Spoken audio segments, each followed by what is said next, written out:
Of what advantage, therefore, is it to pretend that they can?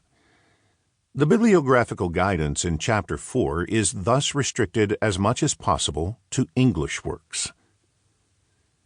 A unique feature of this book is found in Chapter 3, which outlines an abbreviated, limited-time exegetical format for pastors. At least in a general way, seminary students usually learn how to produce formal exegesis term papers, based on dozens of hours of research and writing. But no one tells them how they can transfer that ability to the weekly preaching task, where perhaps only a few hours may be available for the exegesis part of the sermon preparation. Exegesis can be done responsibly, even if not exhaustively, in a few hours' time. The pastor should first try to understand the fuller form of the guide in Chapter 1.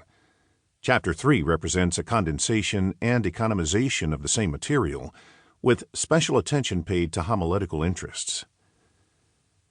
Those aspiring Old Testament exegetes who know no Hebrew should still be able to make good use of the guidance given here. But there can be no denying that at least some knowledge of Hebrew is a precious advantage for student and pastor alike. I have done everything possible to encourage those whose Hebrew is weak to use it anyway. The helps discussed in Chapter 4 can go a long way toward overcoming the disadvantages, especially via computer concordances that can instantly provide a range of Hebrew to English resources, once found only at great effort.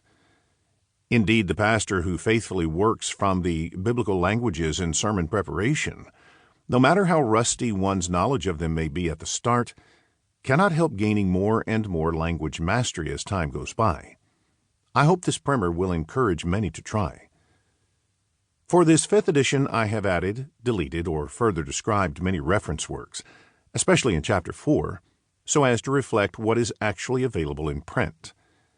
I have also updated the listings of works that have appeared in new editions and included additional information on electronic and online databases and other resources. Thus, this 5th edition is substantially revised and expanded.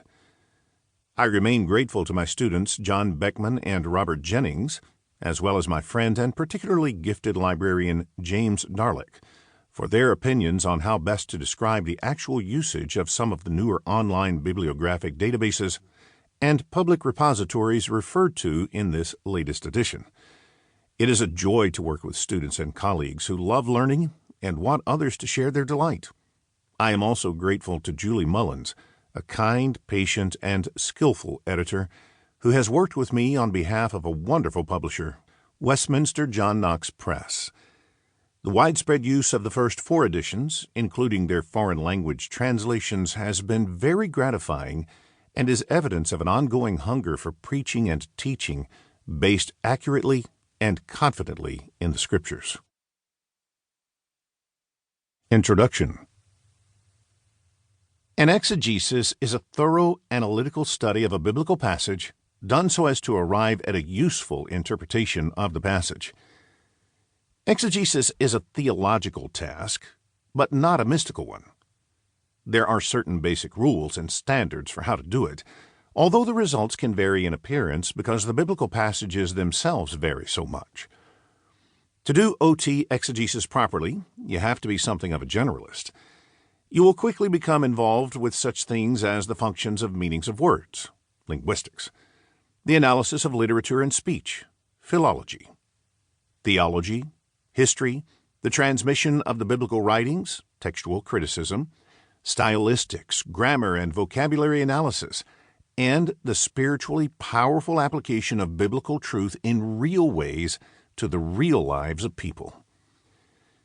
Natural intuitive skills are helpful, but no substitute for the hard work of careful first-hand research. Exegesis is a process that can be quite dull. Its results, fortunately, can often be exciting. Exciting or not, the results should always at least be of genuine practical value to the believer. If not, something is wrong with the exegesis. Although this book is a primer and hardly an exhaustive analysis of exegetical presuppositions or techniques, it ought to serve you well if your reason for learning exegesis is eventually to apply its benefits in Christian preaching.